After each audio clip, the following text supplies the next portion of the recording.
rally with the horns, right? And then the camera made a terrible mistake. The guy's going to get fired, I'm sure. Because the camera turned around and there was so few, there was nobody there. And then he got very agitated because you know who was there? Our people were there, right? And they were screaming, and he can't think too well. He was having a hard time. And he got very angry, and Obama got angry too. Okay, we're going to talk about how horrible the news media is again. We have a video clip right now up at the channel about what's wrong with journalism, featuring our good friend and the founder of Students for War, Dave White, the reporter from the Washington Post, who founded Students For war. It's like an onion headline. It is an onion headline. It is an onion headline. Star reporter at Washington Post organizes pro-war rally to counter journalists. That's what he was doing. To counter journalists telling the truth about the Iraq War. And of course, Jeff Bezos, who sits on the frickin' Pentagon board, says, hire that guy. That'll be our reporter guy. The guy who's pro-war. The Republican right-wing guy. I like him. The guy with the 70s porno mustache. Anyway, here goes the story. So here you're going to see just how bad the media, the news media, is in America and how they function exactly as if they were the CIA. You think I'm kidding? Okay, so you know the story, right? This is Newsweek. Hunter Biden emails have nothing to do with Russian disinformation, National Intelligence Director says. But are we sure it's not Iran?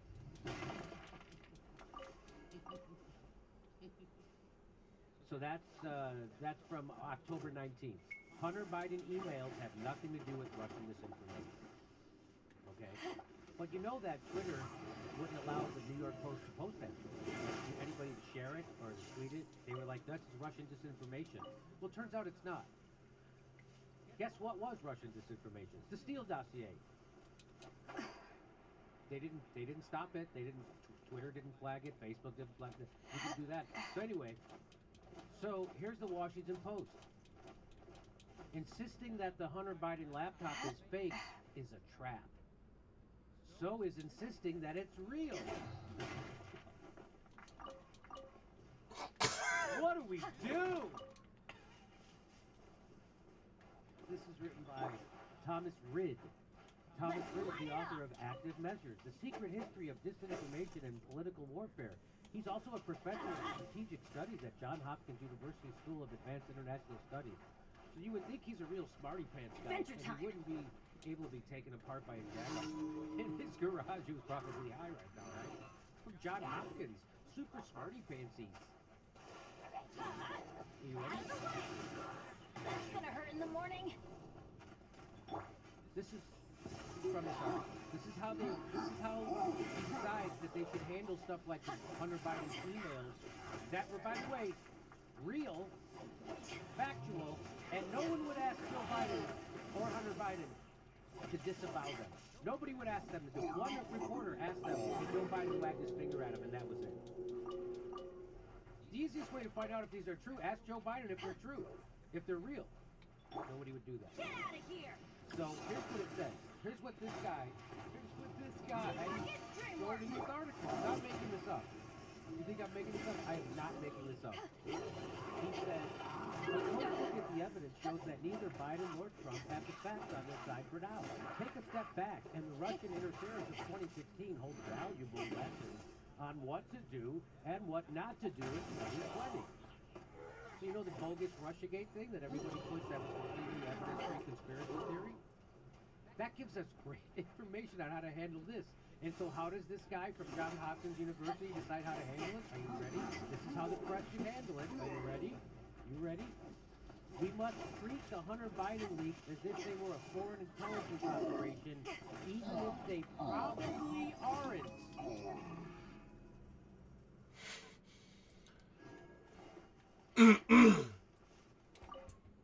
So I'll hold my commentary on this. I'll go right to the big man himself, Glenn Greenwald. Here's what Glenn says. This is absolutely how mainstream United States outlets think.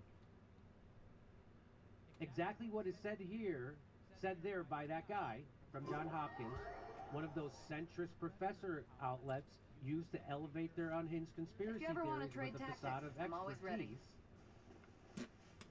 We have no idea if this conspiracy is true, but we will say it anyway. So they're going to report it as if it's a conspiracy, even if it probably isn't.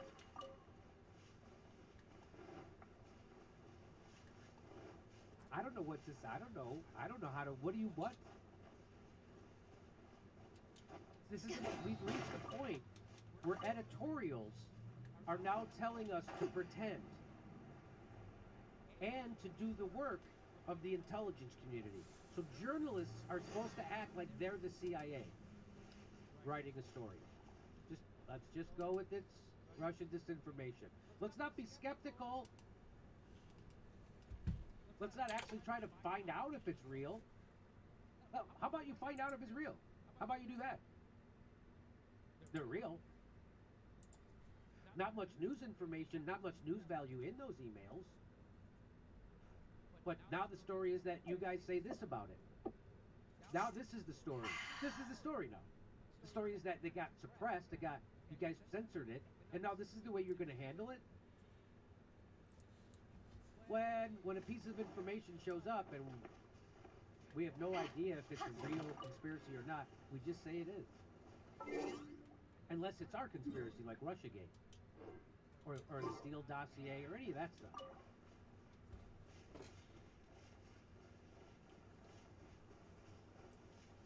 It's amazing. So what he's saying is our conspiracy theories are going to get great distribution because it'll be in the Washington Post. We have to report things, our conspiracies, we have to report lies as a reflex. Even if they probably aren't. Okay. So this is from the story. We must treat the Hunter Biden leaks as if they were a foreign intelligence operation, even if they probably aren't. Even Chris Hayes doesn't look too. Here's Glenn Greenwald. So this is the last segment. This is a great point. There is no question, none, and I've been saying this also. So I don't know why Glenn is copying me. Glenn is here. He says there is no question, none, that mainstream U.S. news outlets disseminate more unhinged, unproven conspiracy theories and do far more damage with them than QAnon or whichever fringe group that you want to focus on. See for yourself. And he links to this story. This is a story from the New York Times. Threats and responses. The Iraqis. U.S. says Hussein intensified quest for A-bomb parts. Completely made up. Here's from the New Yorker. In northern Iraq, there's new evidence of Saddam Hussein's genocidal war on the Kurds and of his possible ties to Al-Qaeda. So it's all made up. Here's Chris Hayes. Do you see that? Do you see what it says? This is Jonathan Chait. He's got on, and he wrote a book, and here he is pushing this conspiracy theory that has no sourcing at all, just made up. And it says, unlikely but possible that Trump has been Russian intelligence asset since 1987. So that's how crazy far out it would go. They would just go this. Hey, they would even do segments of shit that they knew probably wasn't true. Let's do a segment anyway. Let's just do it. We know this probably isn't true. It's unlikely, but let's go ahead and do a segment on it. Even they think it's bullshit, but they're still doing a segment on it. Isn't that amazing? It is. Even Chris Hayes' face, he's like, I can't. Are we really pushing this bullshit? That's what his face is.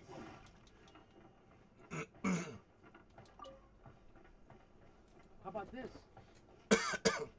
By the way, doesn't he look like he's about to tell Chris Hayes where a bunch of magic rings are hidden? Oh, here's one of those stories. Do you remember this story? There's another one of those. I mean, there's a million of them. I'm just going to pick this one.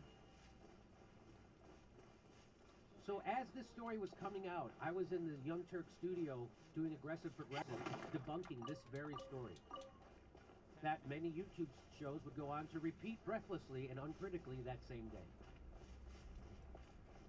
You gotta be a fucking willful moron with Trump derangement syndrome to repeat a story like this uncritically.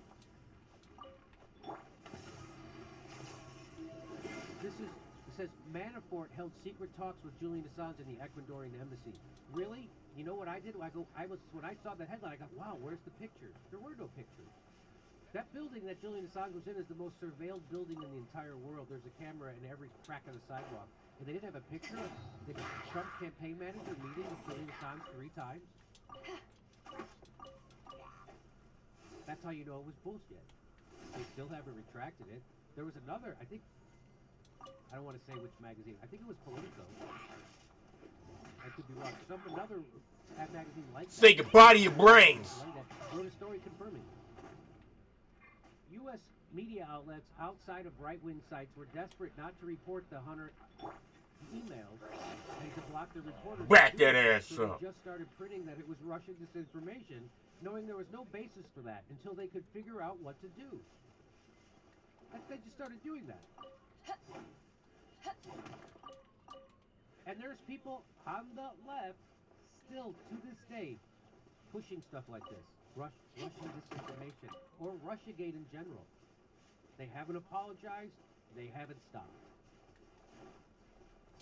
That's because they don't care if they get people elevated to the point of a war over stupid shit. That's not true. Because they would rather hold on to some modicum of power because they're stupid. His garage in Pasadena can see through this shit immediately. Yet people who dedicate their entire lives to journalism repeat this uncritically.